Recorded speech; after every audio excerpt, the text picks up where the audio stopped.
ਸ਼ਰਮਾ ਜੀ, ਖਬਰਾਂ ਦੇ ਵੱਲ ਆਈਏ ਤੇ ਸ਼ੁਰੂਆਤ ਕਰੀਏ ਪੰਜਾਬ ਦੀ ਬੀਜੇਪੀ ਤੋਂ। ਬੀਜੇਪੀ ਜਿੰਨੀ ਕੁ ਕੇਂਦਰ ਦੇ ਵਿੱਚ ਜੋ ਚੀਜ਼ਾਂ ਲਿਆ ਰਹੀ ਹੈ, ਲਗਾਤਾਰ ਪੰਜਾਬੀਆਂ ਦਾ ਸਬਰ, ਇਮਤਿਹਾਨ, ਲੜਨ ਦੀ ਸਮਰੱਥਾ, ਸੰਘਰਸ਼ ਕਰਨ ਦੀ ਜੱਦੋ-ਜਹਿਦ, ਇਹਦੇ ਸਾਰੇ ਕਾਸੇ ਨੂੰ ਪਰਖ ਰਹੀ ਹੈ।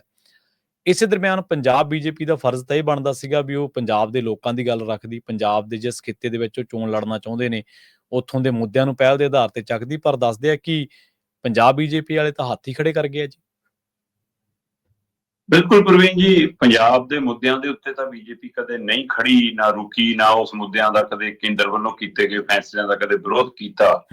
ਉਲਟਾ ਦੜ ਵੱਟਦੀ ਰਹੀ। ਖਾਸ ਕਰਕੇ 3 ਖੇਤੀ ਕਾਨੂੰਨ ਦੇ ਮਾਮਲੇ ਦੇ ਉੱਤੇ ਬਹੁਤ ਫਜ਼ੀਅਤ ਹੋਈ ਸੀ ਪੰਜਾਬ ਭਾਜਪਾ ਦੀ ਜੀ। ਉਸ ਸਮੇਂ ਦੇ ਆਗੂਆਂ ਦੇ ਘਰਾਂ ਦੇ ਬਾਹਰ ਜਿਵੇਂ ਫਿਰ ਮਤਲਬ ਕਿ ਲਿਆ ਕੇ ਗੋਹੇ ਦੀਆਂ ਟਰਾਲੀਆਂ ਸਿੱਟੀਆਂ ਗਈਆਂ, ਘਰ ਬੰਦ ਕੀਤੇ ਗਏ, ਉਹਨਾਂ ਦੁੱਧ ਪਾਣੀ ਬੰਦ ਕੀਤਾ, ਫਿਰ ਉਹਨਾਂ ਨੂੰ ਘੇਰਿਆ ਵੀ ਜਾਂਦਾ ਰਿਹਾ, ਕੱਪੜੇ ਤੱਕ ਫਟੇ।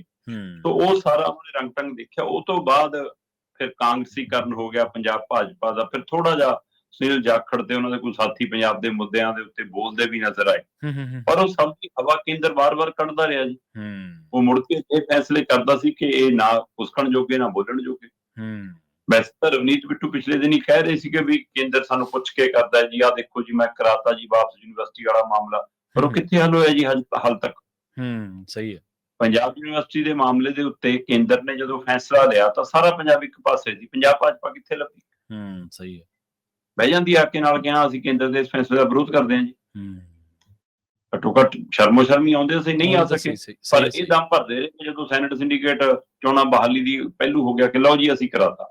ਖਾਸ ਕਰ ਰਵਨੀਤ ਬਿੱਟੂ ਤੇ ਗੱਲ ਦਮ ਭਰਿਆ, ਪਰ ਉਹ ਅਜੇ ਤੱਕ ਮਾਮਲਾ ਲਟਕ ਰਿਹਾ ਜੀ। ਵਿਦਿਆਰਥੀਆਂ ਨੇ 25 ਤਰੀਕ ਦਾ ਅਲਟੀਮੇਟਮ ਦਿੱਤਾ ਸੀ। ਕੱਲ ਫੇਰ ਉਹਨਾਂ ਨੇ ਮੀਟਿੰਗ ਕਰਕੇ ਫੈਸਲਾ ਕਰ ਲਿਆ ਕਿ 3 ਦਸੰਬਰ ਨੂੰ ਅਸੀਂ ਭਾਜਪਾਈਆਂ ਦੇ ਦਫ਼ਤਰ ਘੇਰਾਂਗੇ। ਪੰਜਾਬ ਤੋਂ ਲੈ ਕੇ ਚੰਡੀਗੜ੍ਹ ਤੱਕ ਦੇ ਉਹਨਾਂ ਦਫ਼ਤਰ ਘੇਰਨ ਦਾ ਫੈਸਲਾ ਕੀਤਾ ਉਹਨਾਂ ਨੇ, ਕਿਉਂਕਿ ਤਰੀਕ ਐਲਾਨੀ ਨਹੀਂ ਜਾ ਰਹੀ।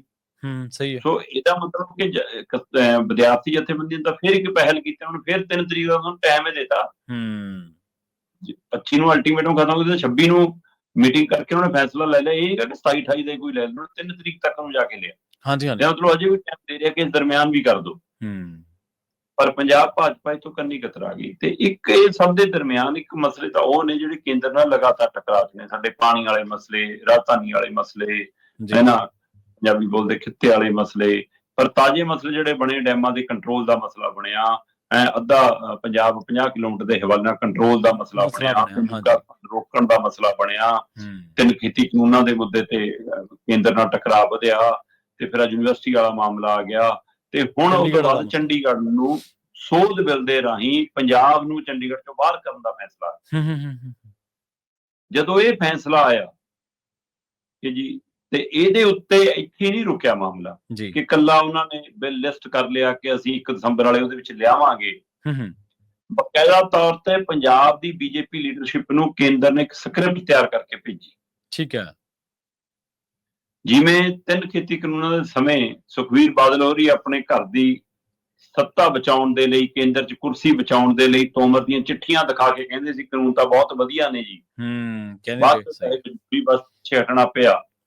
ਉਸੇ ਤਰ੍ਹਾਂ ਪੰਜਾਬ ਬੀਜੇਪੀ ਨੂੰ ਟਾਸਕ ਦਿੱਤਾ ਉਹਨਾਂ ਦੀ ਹਾਈ ਕਮਾਂਡ ਨੇ, ਕੇਂਦਰ ਨੇ, ਕਿ ਆਹ ਚੱਕੋ ਖਰੜਾ, ਜਿਹੜਾ ਚੰਡੀਗੜ੍ਹ ਦਾ ਮਸਲਾ ਹੈ, ਤੁਸੀਂ ਇਹਦੇ ਤੇ ਸਾਡੇ ਫੈਸਲੇ ਦੀ ਵਾਹਵਾਹੀ ਕਰਨੀ ਹੈ।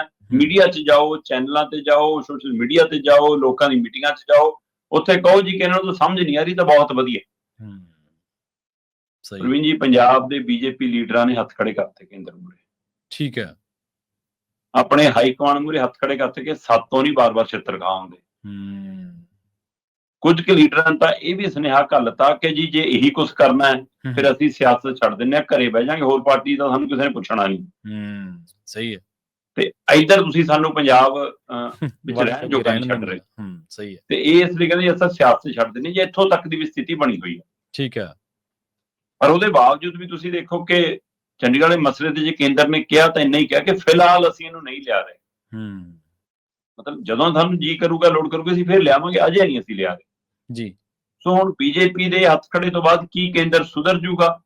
ਕੀ ਕੇਂਦਰ ਪੰਜਾਬ ਪ੍ਰਤੀ ਕੋਈ ਵੀ ਫੈਸਲਾ ਲੈਣ ਤੋਂ ਪਹਿਲਾਂ ਪੰਜਾਬ ਦੀ ਤਸਵੀਰ ਨੂੰ, ਪੰਜਾਬ ਦੇ ਵਿਰਸੇ ਨੂੰ, ਪੰਜਾਬ ਦੇ ਇਤਿਹਾਸ ਨੂੰ ਸਮਝਣ ਘੋਖਣ ਦੀ ਕੋਸ਼ਿਸ਼ ਕਰੂਗਾ? ਸਹੀ ਹੈ। ਜੇ ਕਿਸੇ ਹੋਰ ਧਿਰ ਦੀ ਸਲਾਹ ਨਹੀਂ ਲੈਣੀ ਹੈ ਨਾ, ਤਾਂ ਘੱਟੋ ਘੱਟ ਆਪਣੇ ਲੀਡਰਾਂ ਦੀ ਉਹਨੂੰ ਪੁੱਛ ਲਿਆ ਕਰੂਗਾ ਕਦੇ ਕਿ ਫੈਸਲਾ ਲੈਣ ਤੋਂ ਪਹਿਲਾਂ। ਇਹ ਸਵਾਲ ਅਜੇ ਵੀ ਖੜਾ ਹੈ। ਨਾ ਯੂਨੀਵਰਸਿਟੀ ਦਾ ਮਸਲਾ ਹੱਲ ਹੋਇਆ, ਨਾ ਅੱਜ ਚੰਡੀਗੜ੍ਹ ਵਾਲਾ ਮਸਲਾ ਹੱਲ ਹੋਇਆ। ਦੋਏ ਮਸਲੇ ਪੁਰਾਣੀ ਸਥਿਤੀ 'ਚ ਵੀ ਨਹੀਂ ਹੈਗੇ, ਮਤਲਬ ਪੂਰਨ ਤੌਰ ਤੇ ਹੱਲ ਤਾਂ ਕੀ ਕਰਨੇ, ਜਿਸ ਸਥਿਤੀ ਤੋਂ ਸ਼ੁਰੂ ਕੀਤਾ ਸੀ ਰੇੜਕਾ ਉੱਥੇ ਵੀ ਨਹੀਂ ਆਏ ਅਜੇ ਤਾਂ ਜੀ। ਇਸ ਲਈ ਪੰਜਾਬ ਭਾਜਪਾ ਵਾਲਿਆਂ ਨੇ ਬੇਸ਼ੱਕ ਹੱਥ ਖੜੇ ਕੀਤੇ ਨੇ, ਪਰ ਉਹ ਜਿਸ ਕਟੋਰੇ 'ਚ ਬੈਠੇ ਨੇ ਉਸ ਕਟੋਰੇ ਦੇ ਹਵਾਲੇ ਨਾਲ ਸਵਾਲ ਹੋਊਗਾ, ਤੁਸੀਂ ਅਜੇ ਨਿਕਲ ਕੇ ਬਾਹਰ ਨਹੀਂ ਆ ਕੇ ਗੱਲ ਕਰ। ਤੁਸੀਂ ਦੇਖੋ ਵੀ ਇਹੀ ਪਾਰਟੀਆਂ ਜੇ ਪਾਰਟੀ ਦੇ ਪ੍ਰਚਾਰ ਤੋਂ ਤਾਂ ਹੱਥ ਖੜੇ ਕਰ ਰਹੇ ਨੇ, ਉਹਨਾਂ ਦੀ ਮਜਬੂਰੀ ਸਮਝ ਆਉਂਦੀ ਹੈ।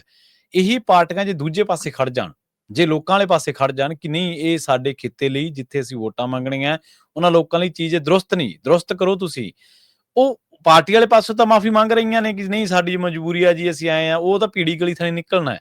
ਪਰ ਇਹ ਤਾਂ ਇਹਨਾਂ ਕਹਿ ਰਹੀਆਂ ਕਿ ਲੋਕ ਇਹਦਾ ਵਿਰੋਧ ਕਰ ਰਹੇ ਨੇ, ਇਹਨੂੰ ਵਾਪਸ ਲਓ। ਇਹ ਗਲਤ ਹੈ ਕਦਮ ਤੁਹਾਡਾ, ਇਹ ਸਾਡੀ ਪੋਲਿਟਿਕਸ ਨੂੰ ਸੂਟ ਨਹੀਂ ਕਰ ਰਿਹਾ, ਉੱਥੋਂ ਦੀ ਖਿੱਤੇ ਦੀ, ਉੱਥੋਂ ਦੇ ਇਲਾਕੇ ਦੀ, ਉੱਥੋਂ ਦੇ ਲੋਕਾਂ ਦੀ, ਉੱਥੋਂ ਦੀ ਬੋਲੀ ਦੀ ਪੋਲਿਟਿਕਸ ਨੂੰ ਸੂਟ ਨਹੀਂ ਕਰ ਰਿਹਾ। ਇਹ ਵੀ ਸਟੈਂਡ ਨਹੀਂ ਨਜ਼ਰ ਆਉਂਦਾ ਕਿਤੇ ਬੀਜੇਪੀ ਦਾ। ਸੋ ਇਹ ਨਿਰਾਸ਼ਾਜਨਕ, ਉਹ ਲੈਣ ਦਾ ਦਮ ਹੈ ਨਹੀਂਗਾ। ਬਿਲਕੁਲ, ਹਾਂਜੀ।